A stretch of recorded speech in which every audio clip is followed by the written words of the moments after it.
എന്താണ് മാത്രം ചേട്ടൻ ഇങ്ങനെ ലേറ്റ് ആവുന്നത്? ലേറ്റോ? ഞാൻ നേരത്തെ ആണല്ലോ. എന്തിനു നേരത്തെ വരുന്നത്? ലേറ്റ് ആവാതിരിക്കാൻ. അതെ, ഈ ചാവി സ്റ്റോറിന്റെ അവര് വരും. കുറച്ച് നേരത്തേക്ക് വന്നൂടെ? ഈ പ്രകൃതി നമുക്ക് വേണ്ടി ചിലത് ഒരുക്കി വെക്കും. അടി അടി അടി അടി അടി. കാലം തിരശ്ശീല മാറ്റി കൺമുമ്പിൽ കൊണ്ടുവരും. ഇവന് എന്ത് പറ്റി? ഇനി കൊതുകിന്റെ പുകയിൽ കഞ്ചാവ് വല്ല ആണോ?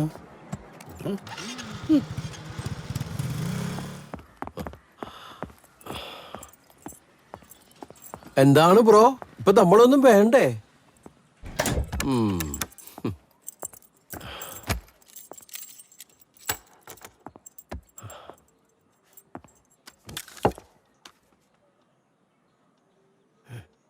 ഞാൻ ആരാണെന്ന് മനസ്സിലായില്ലേ? ഇനി നമ്മൾ കാണണ്ട, എന്നെ അന്വേഷിച്ചു വരരുത്.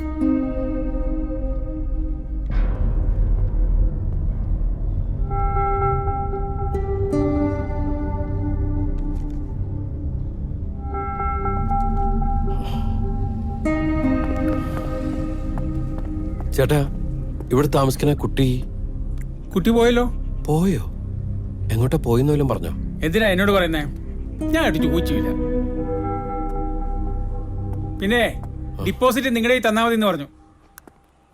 വാച്ചോ മോതിരോ ഏതാണ്ടൊക്കെ വാങ്ങിച്ചിട്ട് കാശ് നിനക്ക് തരാണ്ടെന്ന്.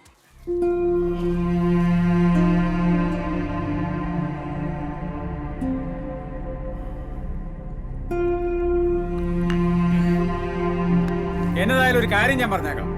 മറിയാമ്മ എവിടെ എത്തി എന്നെ വിളിച്ചാലേ എനിക്ക് ഈ കാര്യം പറയാനൊക്കത്തുള്ളൂ. അല്ലാതെ ഇവിടെ വന്ന് എന്റെ തോളിൽ കയറിയിട്ട് യാതൊരു കാര്യമില്ല. 10 പൈസ എന്നെ ഏൽപ്പിച്ചിട്ടില്ല.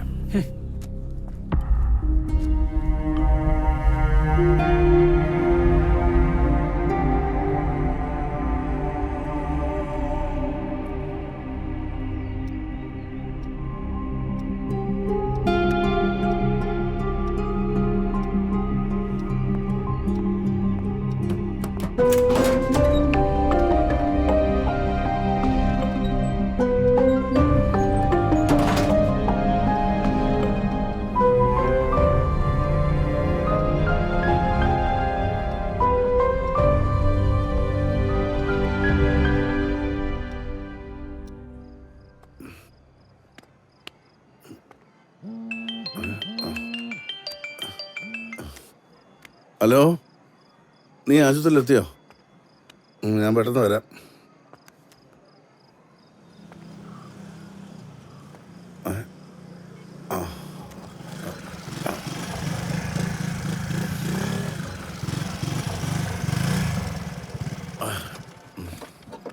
എടാ, സമയം എത്രയാണെന്നറിയാവോ? നീ ഇതെവിടായിരുന്നു?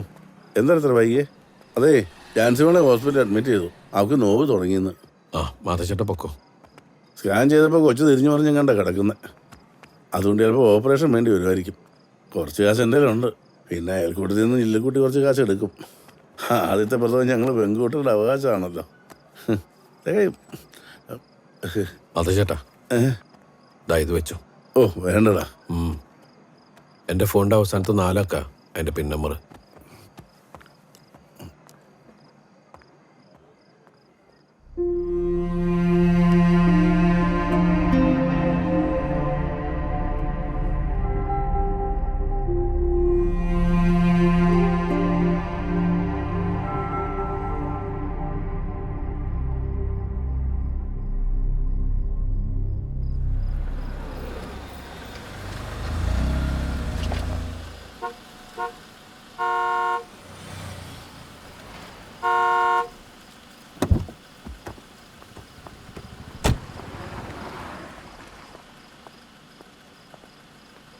യവനിത് എവിടെ പോയി കിടക്കാണ്?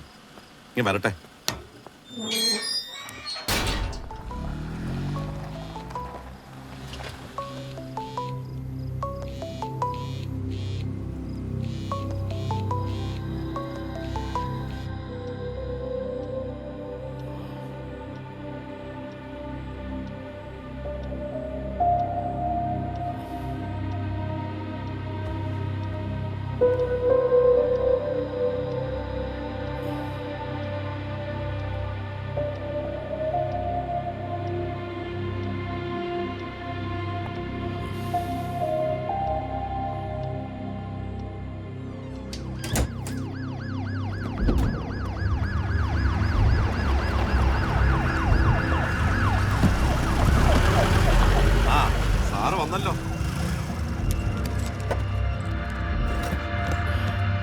എന്താ സാറേ ആംബുലൻസ് ഒക്കെ ജനറേറ്റർ റൂമിന്റെ താക്കോലോടത്തോണ്ട് നീ എവിടെ തെണ്ടാൻ പോയതാടാ?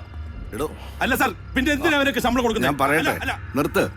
നീ അങ്ങോട്ടേ അല്ലേ, അല്ല അവനെ വെറുതെ വിടാനാണോ? ആരും അറിഞ്ഞോണ്ട് ചെയ്യുന്നല്ലോ ഇതൊന്നും. അല്ല ഇവനെ അറിയട്ടെ. അതിനല്ലേ ഈ wood paper കൊടുത്ത് ഇവിടെ നിർത്തിയേക്കണത്. വീട്ടിൽ നിങ്ങൾ ഈ ഫോണോട് വെച്ചിട്ട് ജനറേറ്റർ റൂമിന്റെ താക്കോല് വിട്ട് എവിടെ പോയി കിടക്കുമായിരുന്നു? മോളമ്മ ലിഫ്റ്റ് കയറിയപ്പോൾ കറണ്ട് പോയി, അത് അതിനകത്ത് ബോധം കിട്ടി കിടക്കുമായിരുന്നു. ദേ എന്തെങ്കിലും പറ്റിക്കഴിഞ്ഞാൽ ഞാൻ ഏക്കല്ലോ കേട്ടോ. ആള് തീർന്നെന്നാ തോന്നണേ.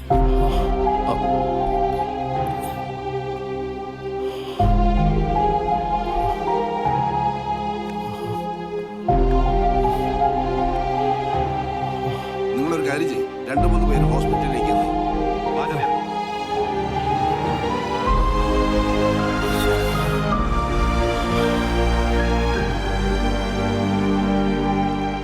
പവി, എന്റെ തെറ്റാ സാറേ. ഇനിയും ഞാനിവിടെ ഞാൻ പോവാ സാറേ. ആ നിനക്ക് എന്താ പറ്റിയേ? എന്തെങ്കിലും ഫിനാൻഷ്യൽ ഇഷ്യൂസ് ഉണ്ടോ? നമുക്ക് സോൾവ് ചെയ്യാവുന്നേ. നീ പറ. മനുഷ്യന് ഫിനാൻഷ്യൽ ഇഷ്യൂ മാത്രമാണ് സാറേ. പിന്നെ കുറച്ച് നാളായിട്ട് ഞാനൊരു സ്വപ്ന ലോകത്തായിരുന്നു. അത് സ്വപ്നമാണോ ശരിക്കുള്ളതാണോ എന്ന് അറിയാൻ പറ്റുന്നില്ല. ഞാനത് ഭയങ്കരമായിട്ട് അങ്ങോട്ട് ഇഷ്ടപ്പെട്ടു പോയി. തിരിച്ചു വരാൻ പറ്റുന്നില്ല. സത്യത്തില് അത്രയും നാളെ ഞാൻ ജീവിച്ചിട്ടുള്ളൂ. ഇനി അതില്ലെന്ന് ഓർക്കുമ്പോ എങ്ങും ഇരിക്കാൻ പറ്റുന്നില്ല. അതാ ഈ മനസ്സ് നിൽക്കണില്ല. ഞാനിനി ഇവിടെ എന്നാ ശരിയാവത്തില്ല സാറേ. ഞാൻ കാരണം ഒരു പാവത്തിന്റെ ജീവൻ. മോളമ്മ പേടിച്ചു പോയതാ, ഒന്നും സംഭവിക്കില്ലടാ. പിന്നെ മറ്റുള്ളവര്, അവരെ ഞാൻ പറഞ്ഞ് മനസ്സിലായിക്കൊള്ളാം. മറ്റുള്ളവരുടെ കാര്യമല്ല സാർ, നമുക്ക് നമ്മളോട് ക്ഷമിക്കാൻ പറ്റണം. അത് പറ്റുന്നില്ല. നീ ഒരു കാര്യം ചെയ്യ്, വീട്ടിൽ പോയി കുറച്ച് ദിവസം നിൽക്ക. ഇവിടുത്തെ കാര്യമൊക്കെ ഞാൻ സെറ്റിൽ ചെയ്തോളാം. നമ്മൾ ചെല്ലുന്നത് നോക്കി ആരെങ്കിലും കാത്തിരിപ്പുണ്ടെങ്കിലേ അത് നമ്മുടെ വീടാവൂ സാർ. അല്ലെങ്കിൽ അത് വേറെ ഒരു കെട്ടിടം, കുറെ പരിചയക്കാർ ഒരുമിച്ച് താമസിക്കുന്ന ഒരു കെട്ടിടം. Sorry sir.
ബ്രോ